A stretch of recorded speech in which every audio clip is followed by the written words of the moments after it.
going on, people? Mukai here, back with the Lions Den podcast, and today I'm hanging out with my man Keenan, Pascal, with Token Naturals and Token Bitters. How you doing, brother? Not bad. Yeah? That was good, yeah. Nice. Just a little bit of background. When I did one of my first podcast shows at Viva Voce, Keenan was one of the first guests we had. Had a great chat, and what I find really interesting is at the time, the concept we talked about was the company that is actually has up and running today, which is Token Naturals. And get us caught up on that, man. Tell us about Token and how things have been going. Yeah, absolutely. So we started the company Token Naturals like 3 years ago when we finished our MBAs. We did at UBC out in Vancouver. We came back and we were like, me, Cam, Jamie, the three partners, like co-founders. We were looking at getting into the cannabis space, but on the extraction side, like beverages. Like we're like, I think that's going to be a cool industry in a few years because we knew legalization was coming with the recreational market. Yeah. Great foresight. Yeah, so we were like, okay, I think there's going to be something here. So what we did is we raised capital, we invested our own money, time, and we got an application in with Health Canada in like October 2017. Yeah. And then we're like, okay, it's going to take like 2 years to get us up and running. We know we want to get into the derivative market. That's where like the edibles, the beverages, like that side of things, like not growing the flower and like the oil. Yeah. Instead of just growing the actual weed, you guys like extract the, that makes sense, dude. Exactly. That's great, yeah. So we knew that was going to take some time. So what we did is we just we waited. So we just kind of stayed in our lane and figured out what was the best for the business in terms of like when to raise capital, when to like leverage investment, things like that.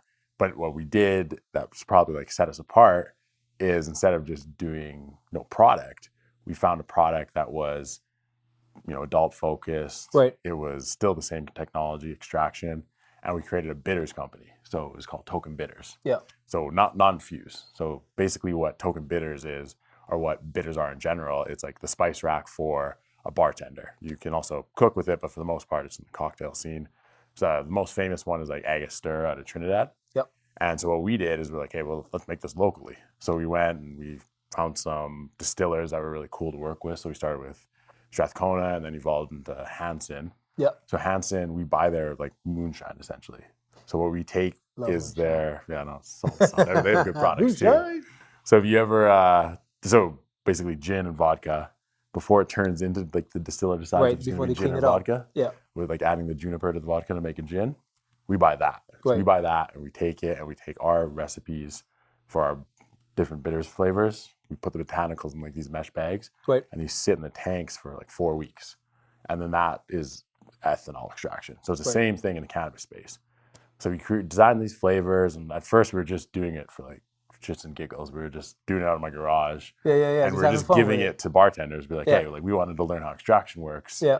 Here you go. And what happened? Yeah, exactly. And then what happened was bartenders started putting that on their menu. So you go into a bar and you're like, oh, they give me a dealer's choice. Yeah. They'd be like, oh, they'd use our bitters because like we make custom flavors for specific people. For them, right. And then people would be like, oh, like how do I make that home? It took off, Token Bitters to do that. And then people asking at liquor stores, and liquor stores start calling us. Yeah. And then within a year, we went from just like out of my garage to the biggest bitters company in Alberta, probably like top 5 in Canada. That's awesome, dude. Yeah, and then we got caught up with the city, and the city was like, can you guys export this?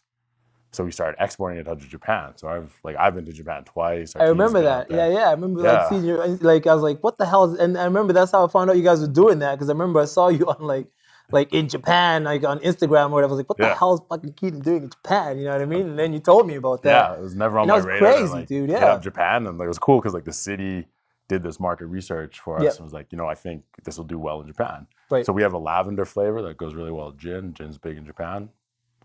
And that was it. 2 and 2 makes 4. There you go. Yeah.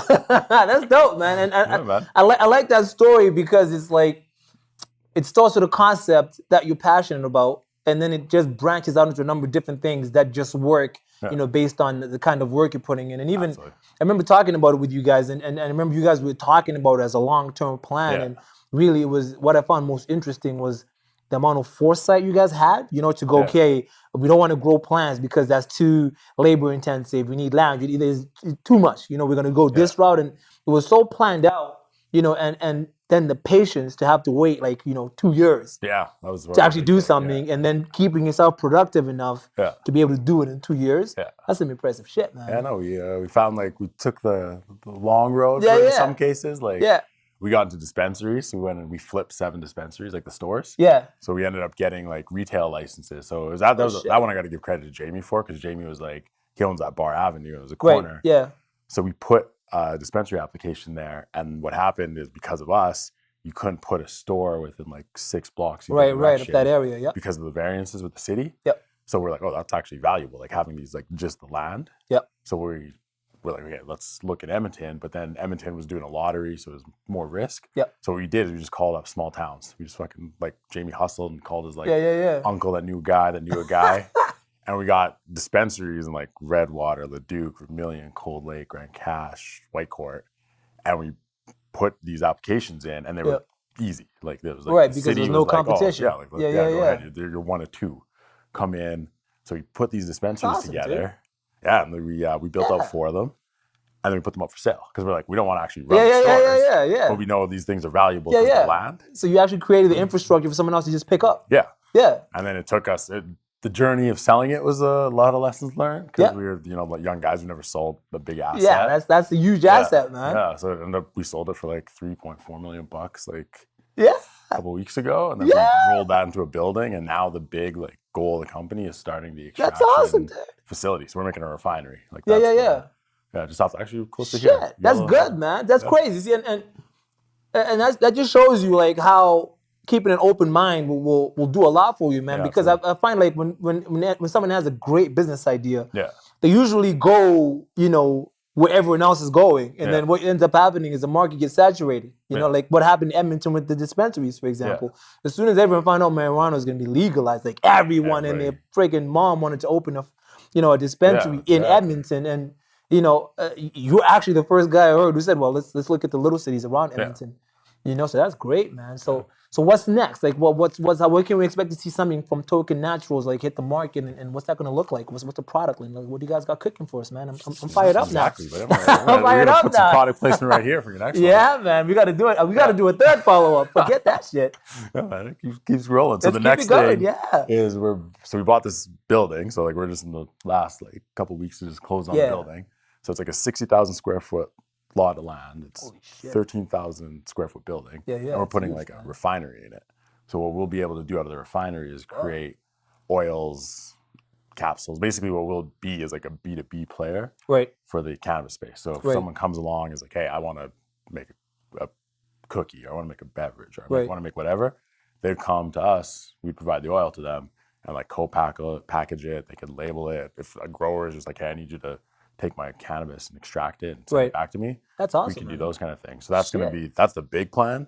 And then the immediate is flipping the bitters. Okay. So we're turning the bitters into tincture. So it's basically an ethanol tincture with cannabis in it. I have no idea what a tincture is, dude. Tincture is just you're taking, so I don't know. You gotta break it down for me, man. Cannabis oil, the current thing it's essentially cannabis with coconut oil. Okay. You can put that on your tongue, and that's currently what exists. Okay. A tincture is when you use ethanol instead of cannabis oil. Okay. Or not What's cannabis the difference? oil. What coconut oil. Coconut oil, yeah. So the tincture, it's more water soluble. You can, it's a little easier to consume. Right. In some yeah, places. Because coconut oil isn't water soluble. Yeah, exactly. So you can literally drop it in your drink. Right. And with almost the idea a drink flavoring almost. Yeah, you can make a mocktail, so you're still gonna get you get that social high from it. Yeah. But you don't have to consume alcohol. Be an alcoholic beverage. Yeah, exactly. So that's kind of the next concept. You guys have revolutionized some shit out here. Yeah, we're trying. It's we watch a lot of what happens in the States. Right. And then we just pick it and pivot with it. Because Canada Canada is definitely the forefront of structure and legalization. Right. And big grows. Yeah. But the States has all the cool little products. Yeah, the ideas. Yeah, because they've had it legalized in some states longer than we have. Right. So you get to see what happens. And the market's a little bit more open because it's just controlled in that one state. It's fucking huge, man. Yeah, exactly. It's a huge market. Yeah. So that's an interesting concept you touched on, because personally, I've found that when you travel and visit different places, you're able to pick out different ideas that don't exist in your backyard. Yeah, 100%. And then bring them back. Like how do you find that works for you as well? And if it does, like what are some of the places you go to, to get inspiration, so to speak? Well, Japan was a wicked experience. Yeah. That like blew But me I want to go away. to Japan. I want to go to fucking The culture, the people. Yeah. And like one thing that came out of the Japan trips was like ready to drink.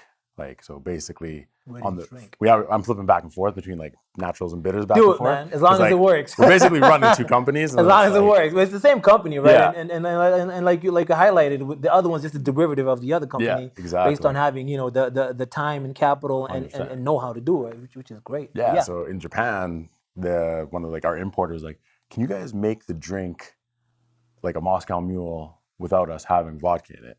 Like just have the can so I can go home. So say you and me go camping or something. Yeah. We don't want to bring stuff to like actual like make. Yeah, just start mixing up and try to be mixologist. What if I just had it in a can? Right. And then I brought the cans, you brought the vodka, and we just mixed that in a glass, and now we have our old fashioned or we have our Moscow Mule. Right, whatever drink you're trying to make, like specialty like drink. Yeah. Yeah. So that was like a simple process. So Japan started asking for that, and now we've been over the last little bit researching because we hired a food scientist from the U of A that can like smarter than me. So I didn't know there was a food scientist was a thing. That's just, these guys come up with some just wild That's crazy, stuff. dude. Yeah. That's interesting, man. So like what are some of the ready to drink type of things you guys are working on? Like give us some inside information, man. Like so am I gonna be able to come to like Token Bitters and get like a Moscow Mule can where I just gotta add the gin? Like that's exactly how it works. Oh shit. So you'd be like Moscow Mule and you add the vodka, or if you want to make drink gin, you can add the gin. So now you can personalize it and take it on a whole different twist. Exactly. So it's like it's two things instead of adding like the 4 ingredients. Yeah. Mules. So that's one concept that came from traveling. Shit. Yeah. That's awesome, man. Yeah. Now you're a young CEO. Yeah. And you're actually one of the young CEOs that I respect because a lot of people just take on the label of CEO as I just incorporated a company and I'm gonna put CEO on my business cards and I'm the only employee at this place, but I'm the CEO. To me, that kind of shit just goes, man, you can't be a CEO if you don't have an executive staff to deal with. Chief executive officer needs to have a bunch of other executive officers he works with to be the chief officer. It's like saying I'm the head instructor, but there's no other instructors in that building. Like, you know what I mean? You're just an instructor, dude. Yeah. So I really respect that, and what you've done, what you've managed to do, with this company as a CEO, taking it, the hardest thing, raising the capital. Yeah. And then finding ways to keep your staff busy and paid, in other projects, before the actual main gig is over. Because right now, like from everything you've said, you guys are already like doing big things, but your main idea it's still hasn't launched yet. Still in the first phase. Exactly. How do you come up with how do you keep yourself motivated, dude? Because most people can't go towards a 2 or 3 month goal. Never mind 2 or 3 years, and you've got a full staff already. Yeah. Like how do you keep yourself motivated and fired up and ready to rock? Honestly, I think it's the people that I put around me. That's the biggest motivation. Like you get into a situation where it's like, now I literally have we got 7 staff. Yeah. It's like people's mortgages, people's like everything counts guys on have that, kids, man. and like we're watching our interns getting married and like got to pay for weddings. So like congrats, intern. Yeah, exactly. So that's you guys have fucking interns, dude. Yeah, exactly. You get interns, you get grants. So like that side of things, watching your team grow and you're like, oh, now like if I'm having a day where I'm just like, fuck, I don't want to wake up and go. Can you swear on this thing? Sorry. Fuck yeah, dude. Okay. Let it rip, man. Fucking swear, dude. Yeah, exactly. So like days where you like wake up and you're like, fuck, like I don't want to work. I don't want to go. But I'm just like, these guys, like I got to pay people's bills, right? So like somebody's that motivates me. And then on the investment side, like it's like close friends and family's money. It's like a lot of our money too, but like I lose my money, I'll just go. You can make more. I'll do something yet, right? Yeah. But I don't want to lose somebody's investment. So that motivates me. And then counting on you. Actually really enjoying like the company. Like I really love this company. I really love this job. Right. It's like I'm waking up in the morning and like working for yourself is it's freedom, right? It's freedom, like, I know. I'm not thinking like, it's gonna go grind. Yeah, gotta go sit down for somebody else. The more I work, better my situation is gonna be. Yeah. So I think the combination of those 3 is really what motivates me and keeps me going. Yeah, that's good, man. But like for me personally, like I actually like corporate structure. Yeah. But I think it's not necessarily for me, but it is a necessary part of absolutely of any successful structure. Yeah. So that's good, man. That's like revolutionary, I think. You know, because at Edmonton, like off the top of my head, I might have to do some research. I can't really think of somebody or an organization that's been able to do that same thing, right? Because you guys are literally doing, international fucking commerce. Yeah. You know, like I mean, you're trading with Japan, dude. Like Yeah. that's huge. You know what I mean? Like when you think about it, you know what I mean. Most people haven't left Edmonton with their business. Yeah. You know what I mean? So that's huge, man. So like, how did you three come together? Like, because I remember we talked about it a little bit, but like now it's like I remember it was you, Jamie, and one other gentleman. I never got to talk to that. Cam, that's right. I never talked to that gentleman. How did you three come together and put this thing together? Like what was the spark that lit the flame, so to speak? So the first probably spark was where me and Cam were doing our MBAs together. Right, you two, okay, so you two we're like buddies in school. UBC, right? Yeah. UBC, and what they do is they take business students and engineers. So Cam's a chemical engineer. I have a finance background. Right. And you have to work together on a concept. I actually didn't like Cam's original concept, which was cannabis. This is like 2015. I was like, I'm not 4 years ago. I'm not fucking going to cannabis. Yeah. But Cam did the course, and like I watched it from the sideline. I was working on like some tech company. Right. My company was just flopped. Like we didn't do anything with it after school. I guess Cam was right. Yeah, Cam was fucking right. Cam was fucking right, dude. So Cam after that was like, hey, why don't you join up? Cam I was like, well, you know, I'm in this space right now where like I don't mind taking some extra risks because like I just got out of school. I was gonna go back into banking. Right. But then I was like, well, you know what? Maybe I got some time. So like I can take some risk right now. Yeah. So I joined up with Cam, and then we were like, okay, well, first we just graduated school. We were like, no cash. So we're like, okay, where do we want to first set up shop? So Cam was like, he's from Nova Scotia. He's like, go to Antigonish, Nova Scotia, look at this facility. So I flown out to Antigonish, Nova Scotia, which is like Nova Scotia is a wicked place. It's beautiful. Never been. You gotta go check it out. Dude, yeah. People are so nice. But I didn't want to live there. So I go out to Antigonish, I get off the plane, I get in the rental, I drive out like 3 hours to Antigonish, and I'm like, this is not my jam. Yeah. So I'm like, we're doing this in Edmonton. So like Cam was in Vancouver, I'm in Nova Scotia. I was like, let's meet in Edmonton. Right. So we get to Edmonton, we're still trying to figure out, we got the concept, but we're like, we need that lead first, like, right. You know, we need that partner with some cash. Yeah, somebody to get you guys going. So Jamie, I've been like, I always been chatting with Jamie. That's a good dude, man. Love Jamie. Like, yeah, Jamie's the best. Like, no, great he's dude. like my work husband. Yeah. So me and Jamie are always got like, a work husband. Yeah, my work husband. We're tight. So we're always I have a work chit chatting. Yeah, exactly. Well, I was trying to think. I was like, who's going to be the wife? I do have a work wife. She's a headache. There you go, man. Yeah, they usually are. Yeah, they're the harder workers, probably. Dude. So we. She is a hard worker, though. Yeah, exactly. Yeah. Some of my shit like wouldn't come together the way it did without her. So definitely got to give respect where it's due. Yeah, that's that team thing, right? Yeah, exactly. Yeah, you so need like, a team. Jamie was that third kind of piece of the team. Yeah, like the missing piece of the puzzle. Jamie had that like business experience, hustle, and the cash to get it started. So and you guys had the technical university knowledge to kind of. Yeah, so the way it kind of worked was like, Jamie backed us up, Cam came up with the idea, I executed it. Yeah. So the three of us kind of kept it rolling. Yeah, the three musketeers of cannabis and extraction. That's phenomenal, dude. Yeah. See, I like that, man, because it's like a lot of people think that, you know, you have to have like these deep like brotherhoods or like, oh, I've known this guy for 20 years. Yeah. And it seems like you guys just really were three guys who came together and bonded on an idea. Yeah. You know? For sure. Yeah. That's like crazy. It's that like, I got my buddies that have like, that you've known forever. Yeah. But at the same time, like, I wouldn't go into business with these guys just because I know them forever. Like, these guys, you go into business because, like, you know, that's a wicked idea. Yeah. Like, it's I know like you'll a business execute relationship or whatever. So, we came up together. Like, we picked that. Right. So it was cool in that sense. Yeah. See, and that's one thing that I find interesting is like that you're able to, for example, not like the guy at the beginning and think his idea is pretty shit. Yeah. And then through observation, you can actually be like, well, it's actually a great idea. Yeah, you got to stay open-minded. Yeah. Like, open-mindedness, if you're man. wrong, you're wrong. And you man. Adjust, right? Yeah, that's part of the reason why I started doing the Lion's Den podcast, because I find I used to have a hard time with being wrong. Yeah. I used to hate that shit, man. Fucking sucks sometimes. Oh, it sucks, man. But like once I actually accepted it, I found it was easier to move forward. Yeah.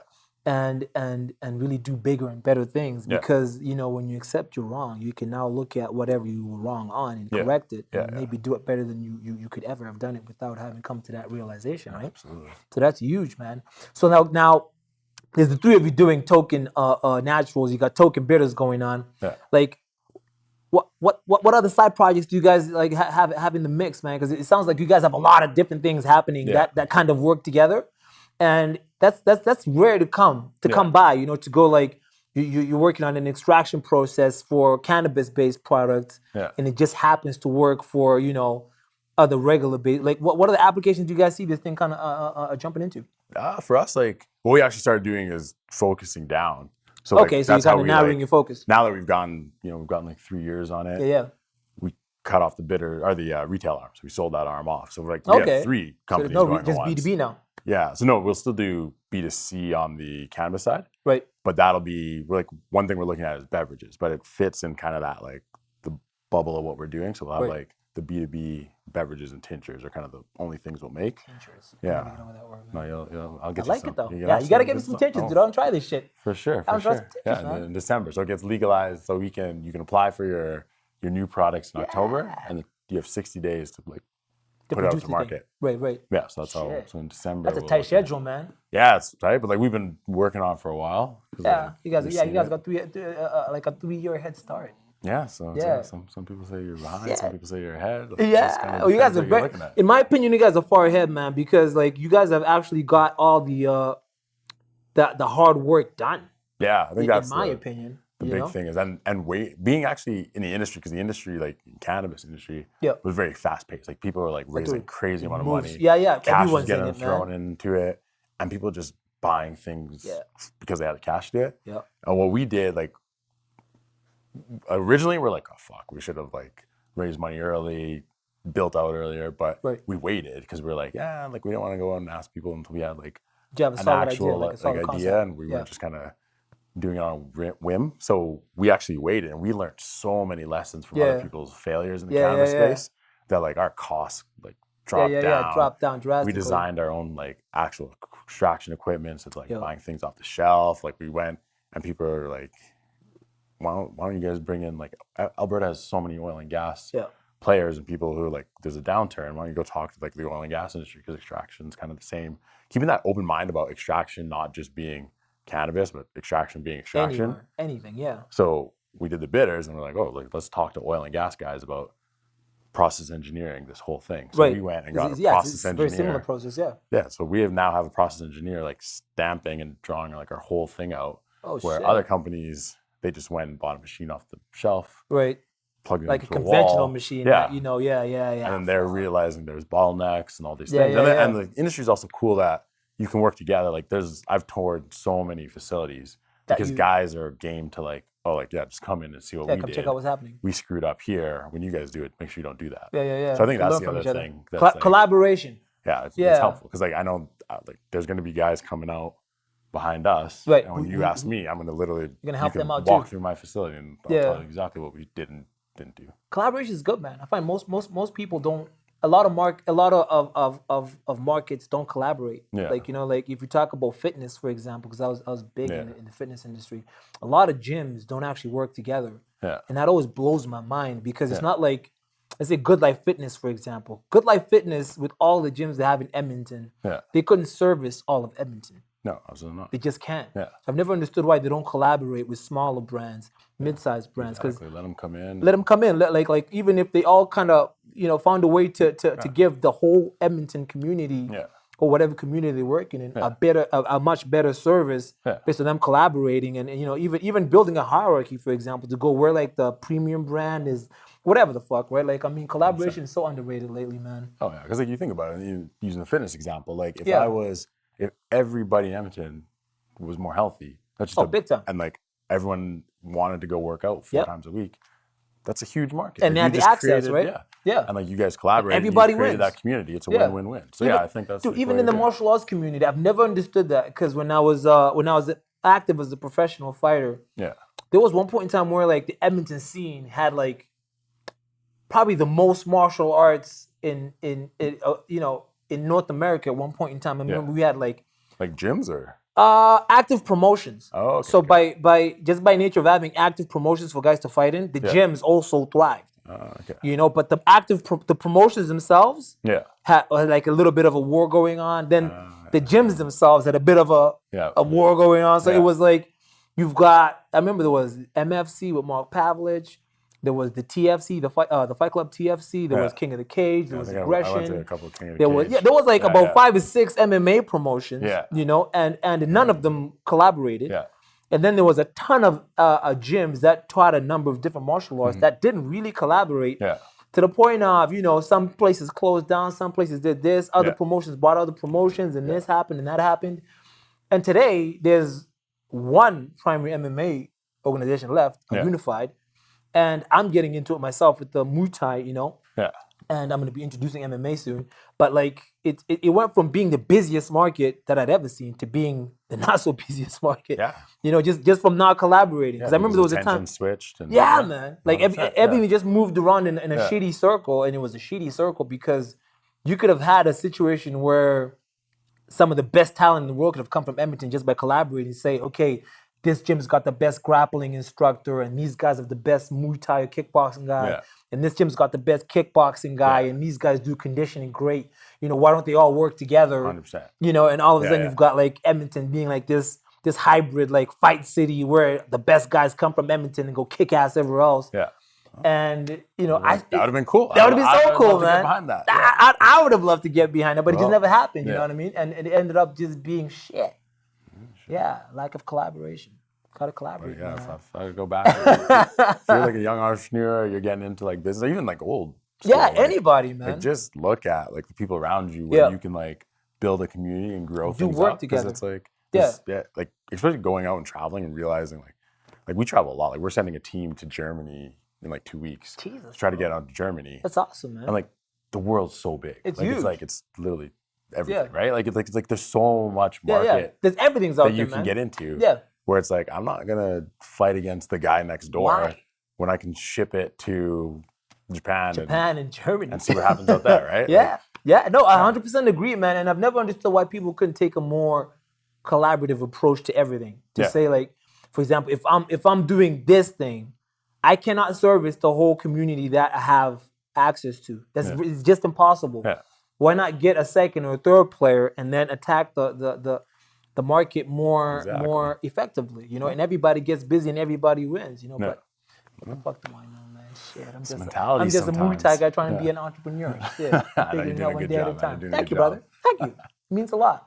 So how do people get a hold of you, man? Like what you know, how do people get a hold of Keenan in case they have questions or just want to chat or whatever, you know? Yeah, so we got the my Twitter.